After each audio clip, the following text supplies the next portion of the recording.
Berita Sumsel 24 jam hari ini. Peran pariwisata dalam meningkatkan pertumbuhan ekonomi masyarakat sangat penting karena dapat memberikan income bagi daerah.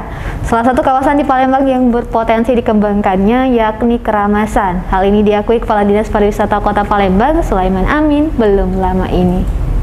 Kepada palpres.com, Sulaiman Amin mengatakan bahwa wisata menjadi salah satu sektor untuk percepatan sebuah kota. Namun untuk mengembangkan wisata harus merupakan kolaborasi semua stakeholder, mulai dari asosiasi pariwisata, komunitas, pemerintah, maupun media massa. Dengan adanya kerjasama ini, pertumbuhan ekonomi di sektor pariwisata bisa dikembangkan, salah satunya di kawasan Keramasan yang diakui sangat berpotensi. Menurut Sulaiman, pihaknya nanti akan melihat kawasan itu cocok untuk dijadikan destinasi wisata alam maupun buatan atau destinasi kuliner dan kerajinan yang bisa juga dikolaborasikan. Dikatakan Sulaiman, Keramasan menjadi kawasan yang harus dikembangkan, apalagi kawasan tersebut berada persis di pintu tol. Dia berharap dengan segala kelengkapannya, kawasan tersebut menjadi kota baru dan wajahnya kota Palembang.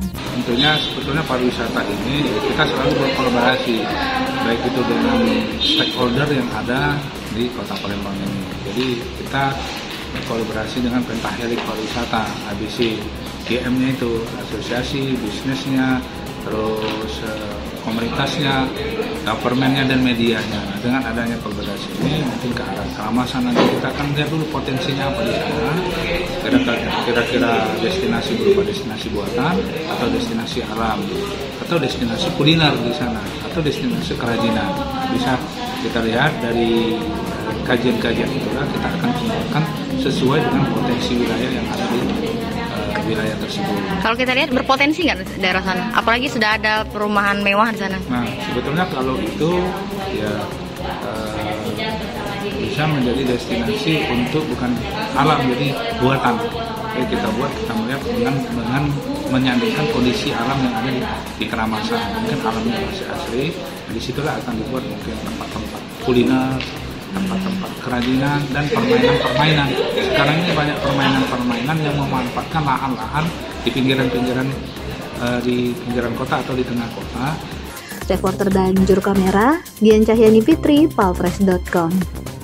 Pemirsa, setelah lebih 2 tahun dilanda keterbatasan karena pandemi COVID-19, peringatan Hari Ulang Tahun Kemerdekaan Republik Indonesia ke-77 di pemerintah Provinsi Sumatera Selatan kali ini berlangsung lebih leluasa, namun hikmat dan lancar. Gubernur Sumatera Selatan Heru Manderu bertindak selaku inspektur upacara pada upacara peringatan detik-detik proklamasi yang dipusatkan di Geria Agung Palembang. Jalannya upacara berlangsung dengan menerapkan protokol kesehatan secara ketat. Peringatan Hari Ulang Tahun Proklamasi dimulai dengan pengibaran bendera merah putih oleh pasukan pengibar bendera Provinsi Sumatera Selatan, dilanjutkan dengan pembacaan teks Undang-Undang Dasar 1945 oleh Ketua DPRD Sumsel Haja R.A. Anita Nuringhati. Adapun yang bertindak selaku komandan upacara yakni AKBP Endro Aribowo SIK, lulusan Akademi Kepolisian tahun 2004 yang juga merupakan Kasubdit Regiden Ditlantas Polda Sumsel. Sementara pembawa bendera adalah Tita Rahmania, siswi SMA 2 Lahat, kelahiran Lahat. Sedangkan pengibar bendera masing-masing Maulana Halil Ahmad, siswa SMA plus 17 Palembang. Pengatur tali adalah Agung Setiadi, siswa Man Insani Cendikia Oki. Gubernur Sumsel mengatakan semangat Hari Kemerdekaan ini hendaknya menjadi motivasi bagi semua masyarakat Sumsel untuk lebih semangat lagi berkarya bagi bangsa. Apalagi peringatan HUT RI ke-77 kali ini sudah jauh lebih leluasa dibandingkan 2 tahun terakhir. Alhamdulillah, meski berakanya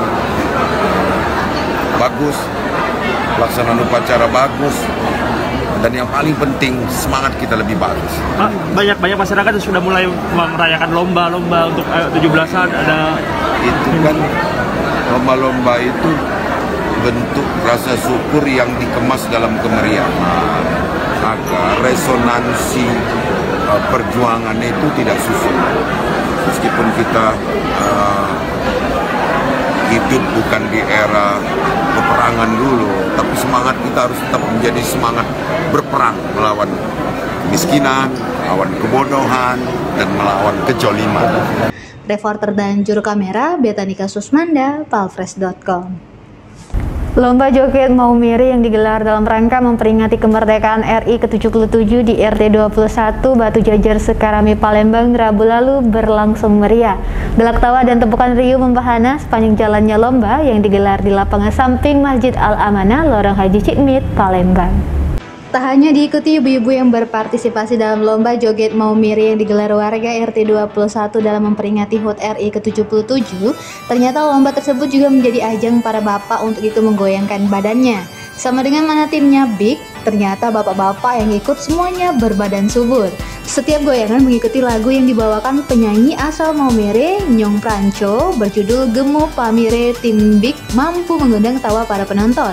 Setelah melalui penilaian Dewan Juri yang dipimpin Ketua RT 21 Syahrul Effendi, akhirnya diputuskan tim Slebel menjadi juara pertama. Tim ibu-ibu ini mendapat nilai terbaik dalam hal kekompakan, kehebohan, dan busana. Juara kedua diraih tim PSI dan di urutan ketiga Cimoy Akor. Selain lomba joget Maumere, juga digelar lomba untuk anak-anak, mulai dari makan kerupuk, lari membawa kelereng, hingga lomba lompat karung. Ahmad Zulinto SPDMM, Kepala Dinas Pendidikan Kota Palembang yang juga merupakan warga RT 21, saat ditemui di lokasi perlombaan mengatakan bahwa setelah 2 tahun pandemi COVID-19 praktis tidak ada kegiatan apa-apa yang digelar masyarakat.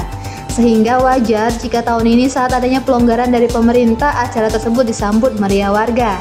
Zulinto mengatakan peringatan kemerdekaan yang digelar masyarakat juga sebagai wujud mengingat kembali bagaimana para pejuang bangsa terdahulu memerdekakan ini. Ini Pak, acara peringatan ini sudah 2 tahun vakum Pak. Ya, terima kasih ya.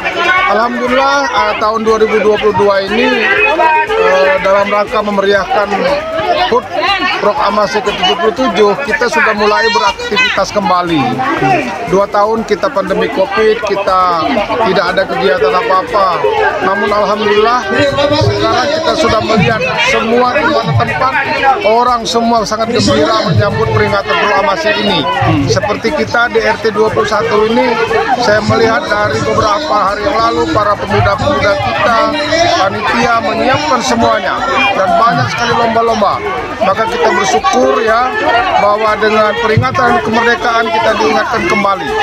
Artinya bagaimana pejuang-pejuang kita untuk memerdekakan negeri ini, dan mari kita sama-sama mengisinya dengan memberikan perlakuan-perlakuan yang baik kepada bangsa negara ini.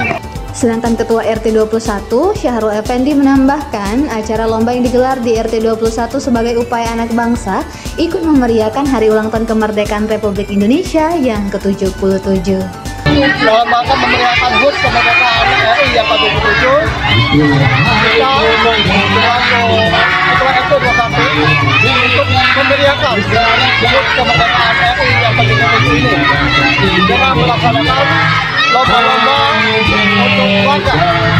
Karena dengan lomba-lomba ini tujuan kita agar warga bersatu bersama-sama merayakan HUT kemerdekaan ini. Reporter dan juru kamera Sulis Utomo, palpres.com. Berita terakhir Sumsel 24 jam hari ini. Pedagang sayur keliling Eka Susanti, warga desa Tanjung Harapan, Kecamatan Tanjung Raja, Kabupaten Ogan Ilir, Sumatera Selatan, ditemukan meninggal dunia dalam kondisi bersimbah darah. Diduga kuat korban dibunuh oleh pelaku pencurian. Kecurigaan bahwa Eka Susanti tewas dibunuh oleh pelaku pencurian lantaran uang di dalam tas lempangnya raib. Kecurigaan ini disampaikan oleh adik korban, Adi. Menurut Adi, berdasarkan informasi warga, korban terakhir kali muncul pada Senin 15 Agustus 2022 lalu. Besoknya kakaknya tidak lagi terlihat, padahal biasanya berkeliling jualan sayur. Keluarga berusaha menghubungi korban melalui telepon namun tak ada respon. Keesokannya, salah seorang sepupu korban menghubungi suami korban yang sedang berada di Kayu Agung. Suami, sepupu, dan bibi korban mendatangi rumah korban dan mendobrak pintu. Mereka kaget menemukan korban dalam keadaan berdarah-darah dan posisi tubuh terlungkup sambil meringkuk memegang sajam. Korban ternyata sudah meninggal dunia dengan kondisi luka di perut dan paha. Reporter dan juru kamera Wijan, palpres.com. Demikian berita Sumsel 24 jam hari ini. Jangan lupa untuk mendukung program kami lainnya di YouTube channel Palpres Official seperti podcast Cukup Pedas, Budak Lorong, Basing, Ternyata Bukan Mistis, Sidak, dan Ruang Cerita bersama Kakak Juli. Saya Dalsa Sution, sampai jumpa.